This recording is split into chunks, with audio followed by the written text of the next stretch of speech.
Okay, so what I've decided to do is video the solutions for this particular worksheet because I thought it was pretty tough, and there's a few sort of common style of problems there that I think if you wrap your brain around will hold you in good stead for exams. Right, so let's have a look at this. What we've got is a cubic function here, and we're looking for when this cubic function has only one solution. So what does a cubic function look like? Something like that, okay? Well, positive cubic anyway. Now this W value is the constant value, and remember that controls the vertical translation. So whatever this W is, we'll shift it up and down that many units. Now, what I can see is if I shift it up that many units, I'm going to get a cubic that sort of goes like this, okay? Which means that if it's just above this value here, we're going to get one intercept, okay? So I'm going to go with that just for the moment. You can see here I've already typed it in here and defined it. And what I'm going to do now is diff the function, okay? And that's the function's derivative. Okay, now I'm going to solve ans equals 0 for x, and that tells me that this thing here has got stationary points at x is equal to 1 and x is equal to 5. So even though the scale is all wrong, it doesn't really matter. I'm going to put them in at 1 and 5. Okay. Now if I do f of 5, I get the y value of, so f of 5 equals w take 25. And what I want is that value to be greater than 0. So I'm going to say that w take 25 must be greater than 0, w must be greater than 25. Now, greater than and equal to, so that seems like this can't be an option, okay? Now, what's going on here? Okay, so this one is an acceptable option, but it's got another factor to it, okay?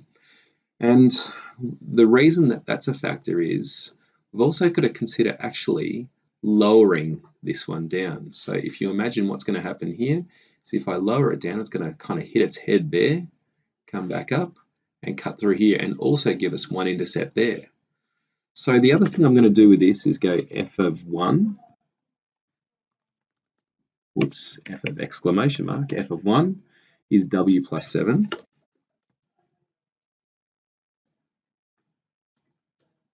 And what do we want that to be? We want that to be less than 0, w less than negative 7. Okay, and here is our two options, w less than negative 7, w greater than 25. So our answer to this one is D. Now for some of you who can't see that, what I'm going to do is just pull up GeoGebra and also do it on there, just give you a better idea of the animation, so how this will work. So my function is f of x equals x cubed, take away 9x squared, plus 15x plus w. And it's going to create a slider for us. Now let's just set some parameters on that. So I know it's going to be between, so let's go negative 10 to 25. Okay, so let's just expand this out and have a good look at what it's going to look like.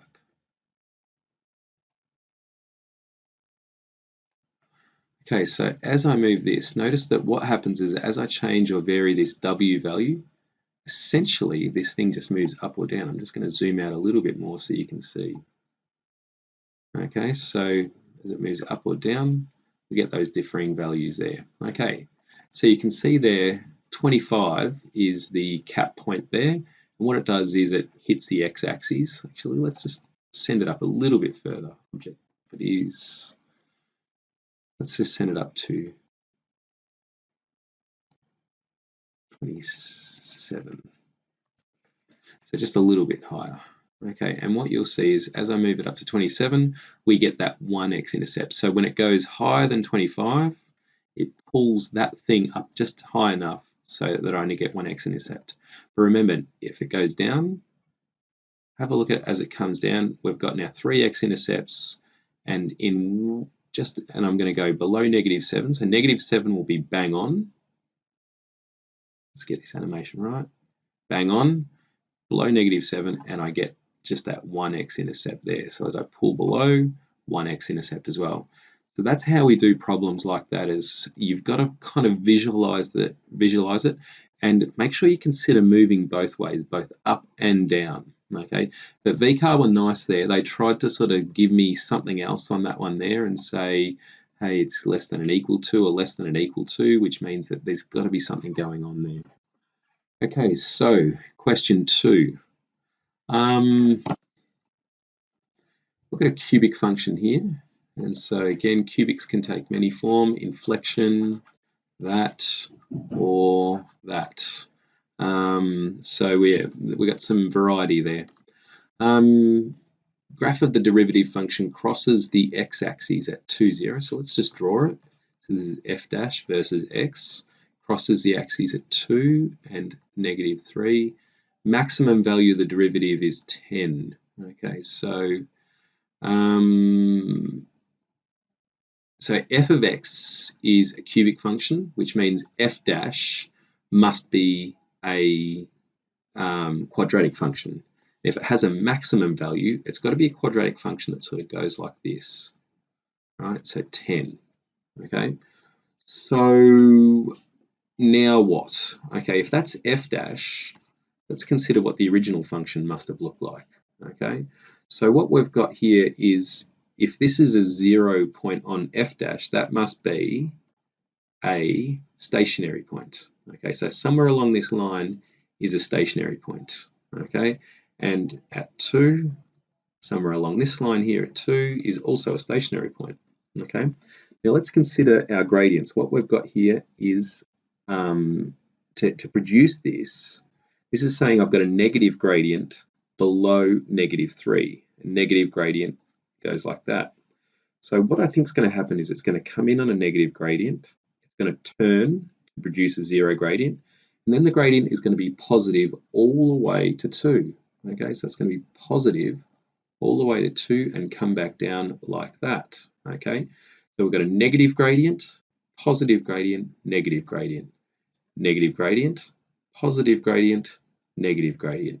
That is a really tough skill that students find difficult to move between f and x versus f dash versus x.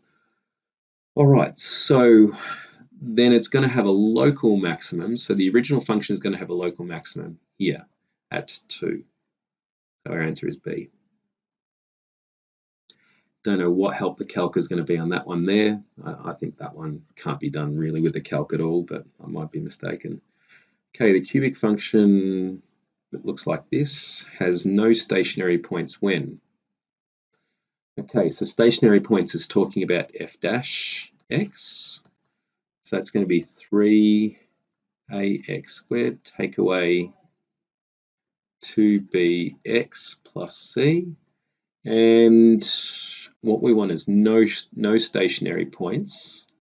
So no stationary points means that this is going to be like that's a parabola, and it's got to have no intersection. And so what that means is the discriminant for this thing here will be less than 0. So we're going to go b squared take 4ac is going to be less than 0. So let's do it by slamming in the discriminant, which is, so the b squared is -2b all squared, take 4 times 3a times c is less than 0. 4b squared take away, what's that going to be? -12ac. Right, less than 0. Then we're going to go, what do we want it as stationary points when c? So we want to make c the subject here. So we're going to say -12ac less than -4b squared. C is less than, nope, let's change that. C is greater than 4b squared over 12a. Now what's happened here is I've divided negative by negative, and I've also divided by negative, so we get the sign flip there. 1, 3, c greater than b squared over 3a. C greater than b squared over 3a. There you are. Okay, fairly basic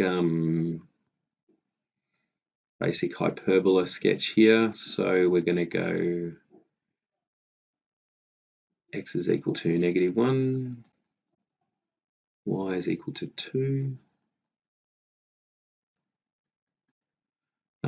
And it is a negative hyperbola, so the positive looks like that, so the negative is going to go like that. So that's going to be there, so my x and y intercept are going to happen somewhere around these points here. Right, so let's get the x-intercept, let's get the y-intercept. So y-intercept occurs when x is equal to 0, which is 2 take away 4 over 1, 2 take away 2, 2 take away 4 rather, which is -2. So the y-intercept is at -2 there. My x-intercept is going to occur when y is equal to 0, so 0 equals 2 take away 4 over x plus 1. -2 equals -4 over x plus 1. -2x take 2 equals -4. -2x, -2x is equal to 1. So there. It's going to go like that. Not a bad effort, actually.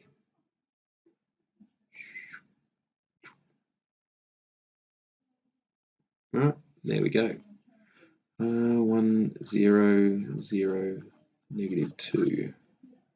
Asymptotes, axes, intercepts with coordinates. Okay, so there you go. That's a pretty standard graph sketch. All right, so from that, we're going to go and hit this beast. Okay, so this is a tough problem here. CAS. All right, so this is a, I'd call this a more high-end or a more sophisticated exam 2 problem.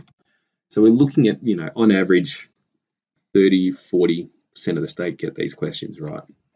So we're going to go and define our first function, f of x equals 1 over 27 multiplied by 2x1 cubed multiplied by 6 take 3x plus 1. Okay, so we're considering this function and we want to find the x-coordinate of each of the stationary points of f and state the nature of these stationary points. Okay, so let's find the x-coordinates. So we're going to go and diff f of x, solve the derivative, find out when the derivative is equal to 0 for x.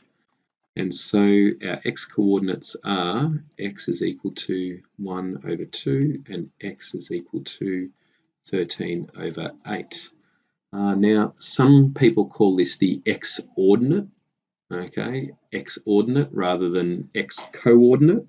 So just get used to that language as well. Okay, what we want to do is state the nature of this. Okay, so to do that, there's a couple of ways of doing it, but I'm interested in just having a look at the graph of it. So I'm going to hit graph and table and ask it to graph f of x for me and probably check it as well.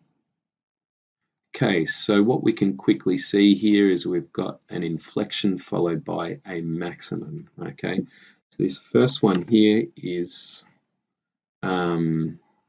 that's a stationary point of inflection. I know that's called a SPOI, but we call it a SPOI. One, I don't love that word for whatever reason. It just sounds weird. But two, don't presume that your examiner knows what a SPOI is. You need to call it a stationary point of inflection. And this one here is going to be a, not maximum, a local maximum. It is the absolute maximum as well. So we could call it the maximum, but it's also just a local maximum as well. Okay, so in the following, f is a function. So what they've done is changed 2 to an a value, 6 to a b value, where a and b are real constants. So they can be any number from the real number system. Write down in terms of a and b the possible values of x for which it has a stationary point. Okay, so what I'm going to do is go back to main and define f of x again, or redefine f of x as 1 over 27 multiplied by a times x, take 1 to the power of 3, times 6 take 3x, no, not 6, that would have been a disaster if I typed that in and didn't know it, plus 1. Did I get that right? Power 3, power 1, looking good. F of x, let's just have another look at it. Power 3, 3x take b, pulled out the negative, over 27, plus 1. Okay, all good. All right, so we're going to diff it again and solve the diff, just like we did before, to get our two values in terms of a and b, possible values for x for which it has stationary points. Okay, why is that not writing?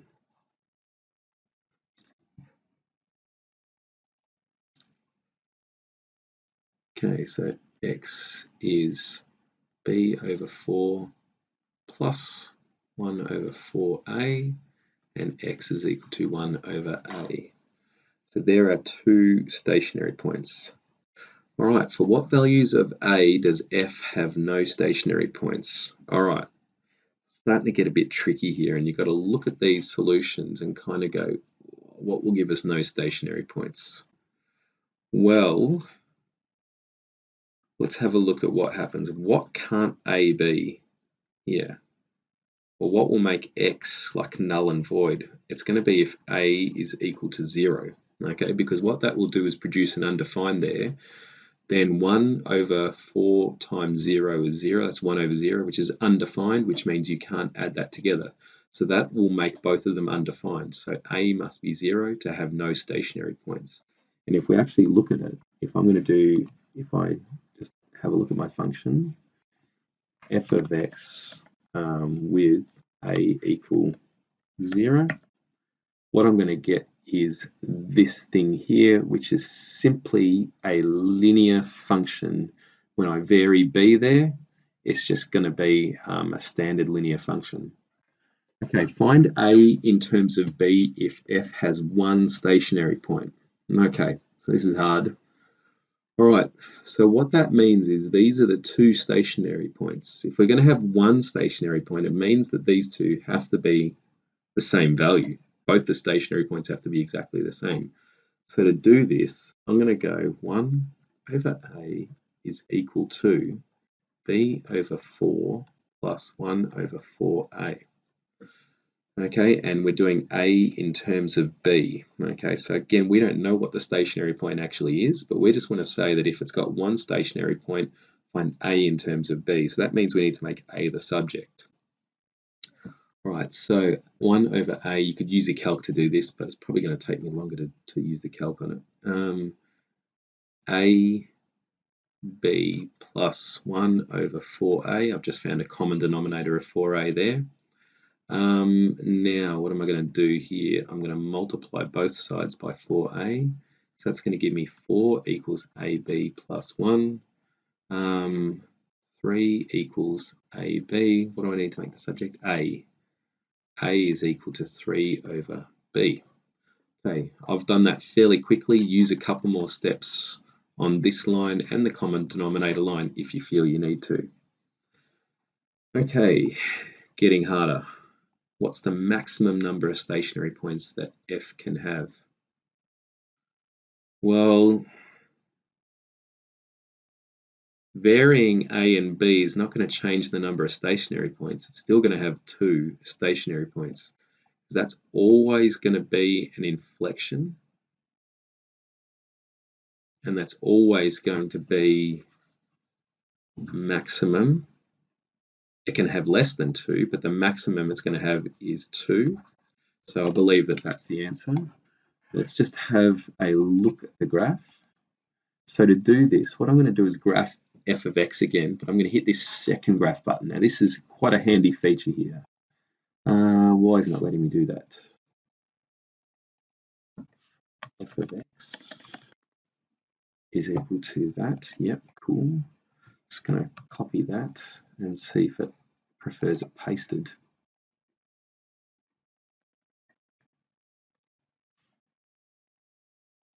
Yeah, it does. Okay, so yeah, there's our graph, and what we can do is just change these values.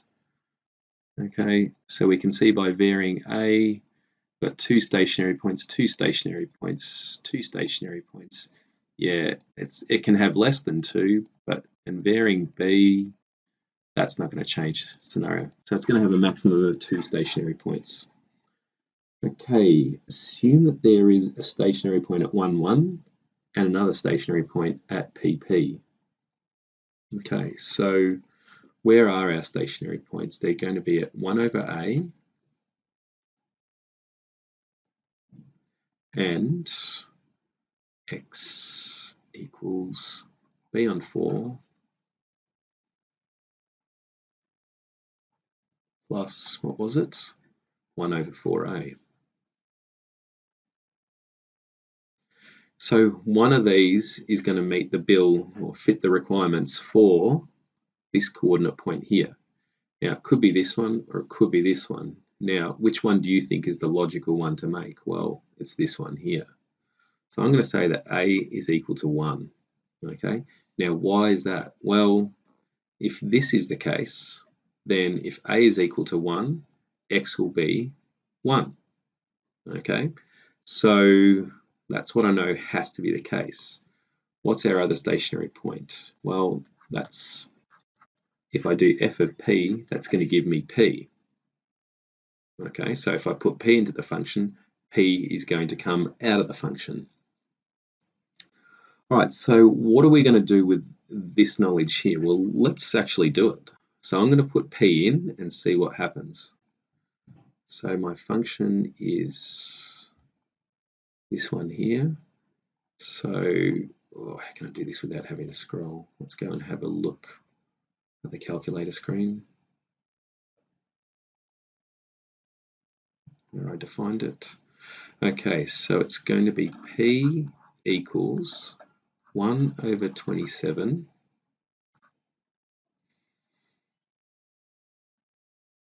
2p take 1 cubed 6 take 3x 6 take 3p plus 1. Okay, so there's a problem with p's in it. Whoops, that's a little bit naughty of me. Okay, I'll put 2 in and 6 in. This should be A and this should be B. Okay, I've copied the wrong function in here. I should have copied this one. Okay, now the other thing is we just found out that A is equal to 1. So we're going to say P is equal to 1 over 27.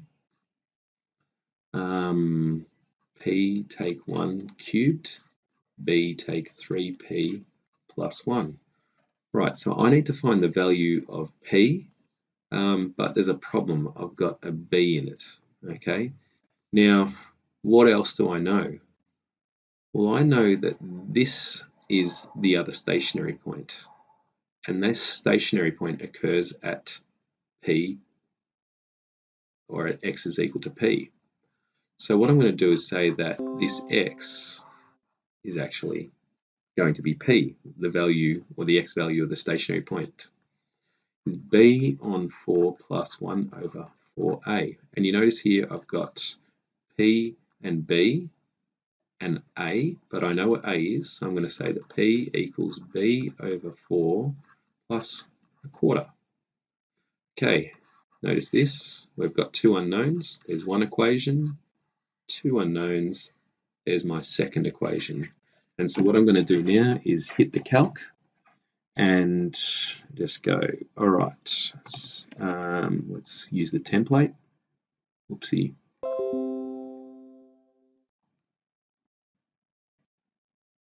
So the template's in Math 1. I'm going to go P equals 1 over 27 multiplied by P take 1 cubed multiplied by B take 3P plus 1. There's our first equation. P equals B on 4 plus a quarter. Solve for B comma P. Okay, so we've got P equals 1 and P equals 4 after the solve. Okay, but I've already let A equal 1. Okay, so P equals 1 is not the solution because I've already done A equals 1. Therefore, P equals 4 must be my value of P. So, pretty tough question, that one. Okay, that's extremely difficult. And these problems here do take a fair bit of practice and thinking and experience. You just sort of, if you're a little bit raw and found this subject difficult to this point, doing a problem like this certainly will be a very challenging thing.